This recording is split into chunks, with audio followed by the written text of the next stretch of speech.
Hi, it's Natasha, parents of autistic children. How are you guys doing? I have not done a check-in in a very long time.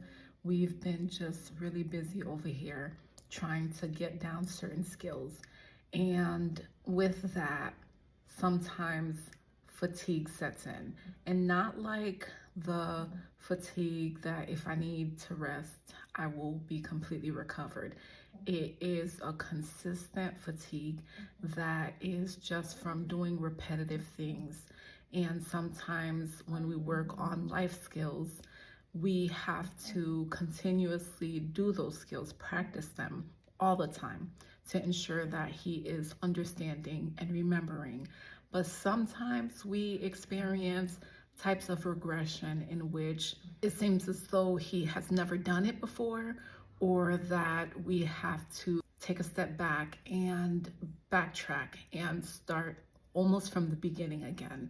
So working on personal hygiene skills was really big for us this year, and it was important that he learns how to care for himself. He has been making amazing strides in that, in learning to be more and more independent every day. But we know that whenever he pushes forward in one area, he may have a regression in a different area. And so as we move forward with taking care of his personal hygiene and dressing himself and making sure he looks good and smells good, we have regressions in the area of food. Food has been such a difficult time lately, and it's been the last few months. It has been a setback in trying new foods or tolerating textures and tastes. Is really, really hard for him, and more so during periods of growth spurts or periods of stress, of change. And it could be things that have nothing to do with what we are taking care of. If dad's work schedule changes, if he suddenly has an appointment, or if I try to plan out an activity for him, those things can cause overstimulation, which will then cause a ripple effect in the area of regressions. Sensory processing has always been an issue for him. He is very much into the food he's into. He has his safe foods, but every so often he goes through periods in which his safe foods are not safe. He doesn't like them anymore. He gets really grossed out by the texture. He gets food aversion. And whenever he goes through periods of food aversion, I feel like there is nothing that I can get him to eat. He literally will pick and spit out and chew and nibble, but no real substance is being put in his body. And so I have to kind of go through detox periods in which I am trying to fill him with hearty meals, with beans and legumes and fruits and vegetables and kombucha and gut healthy things that will try to balance his gut so that he isn't craving sugar or desiring things that will make his body feel horrible, like fast food. And he has come such a long way. This has been the longest period of time in which he has not asked to have McDonald's. That used to be his go-to. He could eat it nearly every single weekend. But after 3 consecutive weekends of having horrible stomach issues, he has come to the maturity and understanding that cause and effect. If he eats this particular thing, this is what's bound to happen. And do you really want to spend your weekend feeling like garbage? You don't. And so he has decided that I don't want this in my body, and I can make a compromise, and that compromise is maybe some air fried nuggets and fries, and he's been eating that well. The other thing I notice with age and maturity is that his special interests are also growing. They are changing and they are becoming more mature in topics.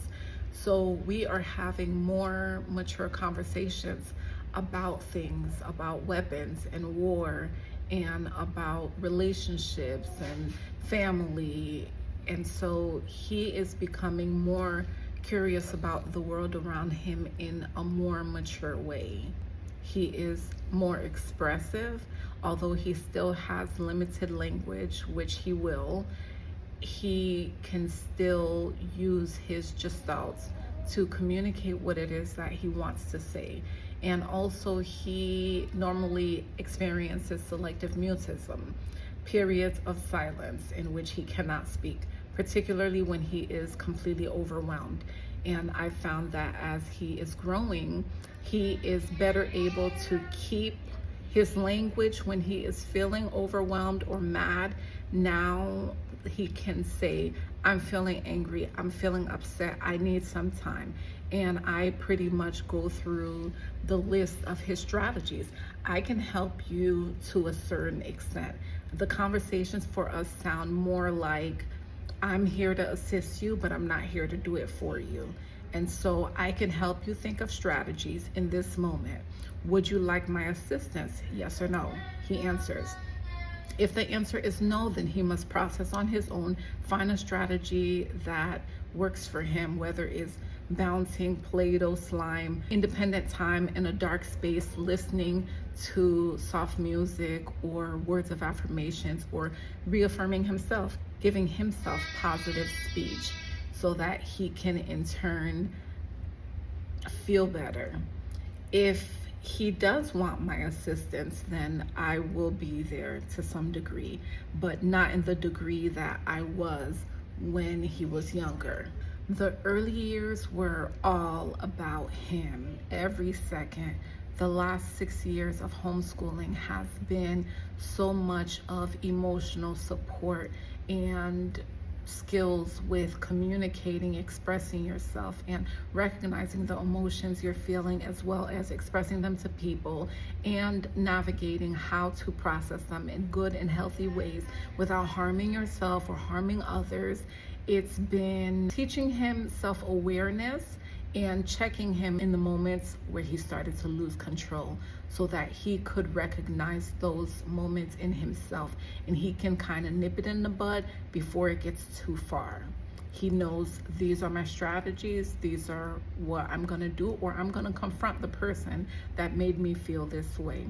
Now I feel like because of these skills, he is better equipped to possibly experience new programs that are more inclusive with typical kids rather than all disabled children. I think that those experiences are necessary and they will be good. And of course, there could be some bad.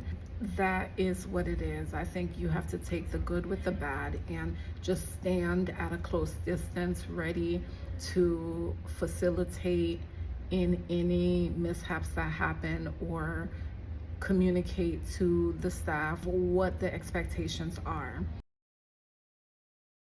Although I do experience that level of fatigue that us parents of disabled children tend to feel, it used to be nearly debilitating. I would wake up and never feel rested.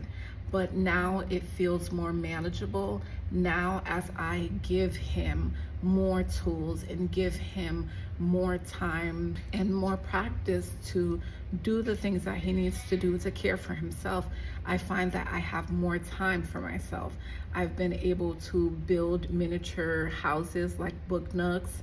I've been able to read book series, watch amazing shows that I've been really wanting to watch, and even walking on the treadmill for 30 to 45 minutes.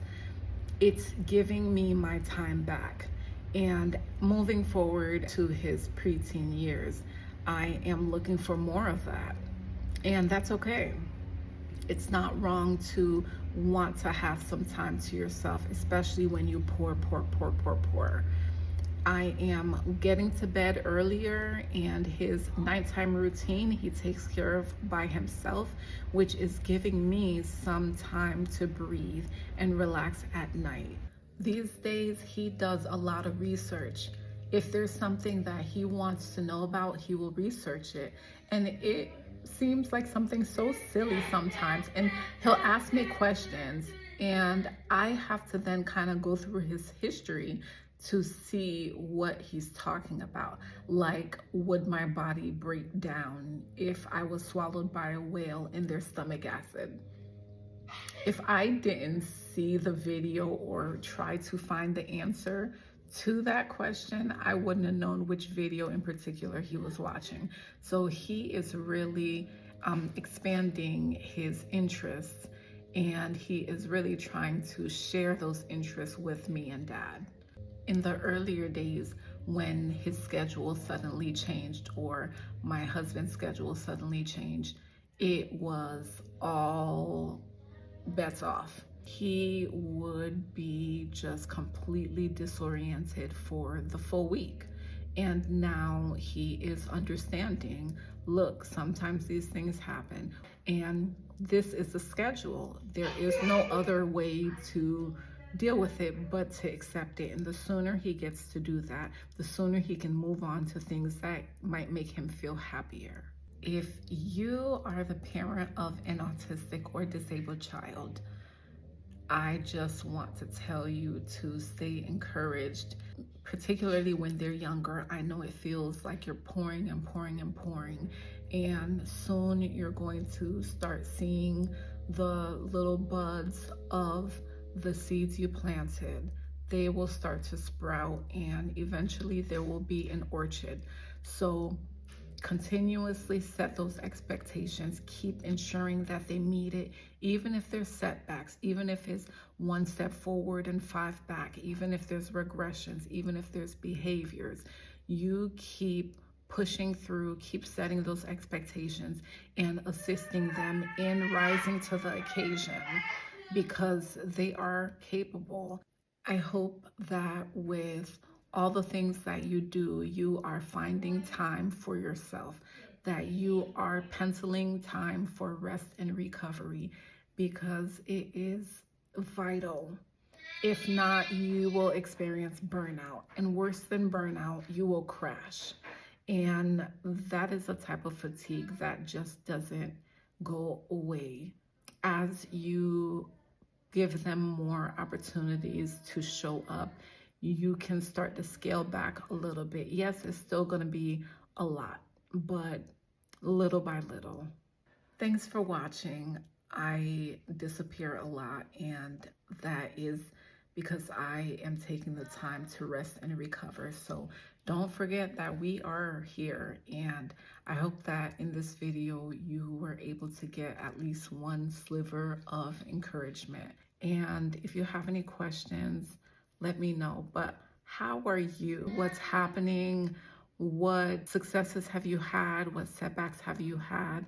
This is a great time and place to check in. So meet me in the comments and let me know what's going on with you.